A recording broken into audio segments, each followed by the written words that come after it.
Ada sebuah cerita tentang Santo Agustinus. Ya, dia seorang bapak gereja, hidup di tahun 400-an.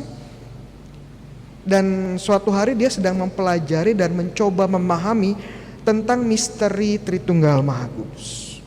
Dan karena dia suntuk ya, karena dia merasa penat dengan mencoba mempelajari Tritunggal Maha Kudus, dia jalan-jalan ke pantai, ya, refreshing. Dan di pantai dia melihat seorang anak kecil bermain. Bermainnya cukup unik ya, dia menggali menggali pasirnya, membuat lubang di situ. Kemudian sang anak ini mencoba memasukkan air laut, ya, air laut ke lubang yang dia buat. Lalu Santo Agustinus bilang ke anak kecil ini, yang merasa heran, kamu tahu nggak, kalau memasukkan air laut ke lubang kecil kamu itu sesuatu yang nggak mungkin.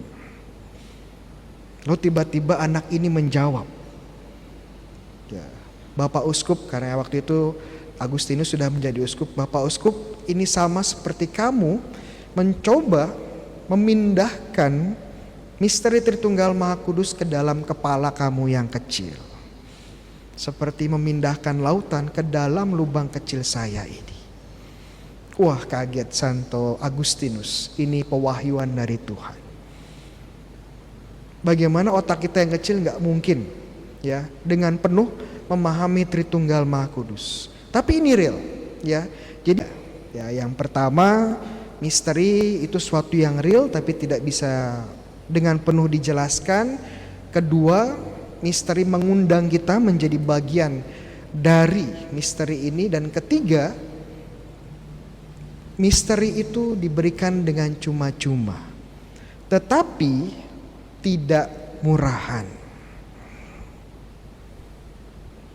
Tidak ada yang bisa menjadi bagian Tritunggal Maha Kudus kalau Tuhan tidak memberikan rahmat-Nya. Kita bahas minggu lalu ya, saya terangkan tidak ada seorang yang bisa mengatakan Yesus itu Tuhan kecuali karena Roh Kudus. Itu semua rahmat. Menjadi bagian Tritunggal itu rahmat. Itu cuma-cuma. Tidak bisa ya karena usaha kita sendiri. Tetapi saat itu diberikan kepada kita, kita juga punya tugas untuk mengembangkan misteri ini, untuk hidup di dalam misteri ini. Oke, kembali lagi ke misteri kasih. Kok Romo ngomongnya misteri kasih melulu ya? Lagi jatuh cinta ya Romo? Iya. Enggak juga sih. Jawabannya sederhana, karena ya bagaimana menerangkan Tritunggal yang paling mudah? Ya dengan menjelaskan kasih. Yohanes dalam suratnya yang pertama, bab 4 ayat 8 mengatakan Allah adalah kasih. Kalau kita ingin mengerti Allah, mengertilah kasih. Oke, kasih itu cuma-cuma. Gak ada seorang pun yang bisa memaksa kita untuk mencintai. Dan gak ada seorang pun,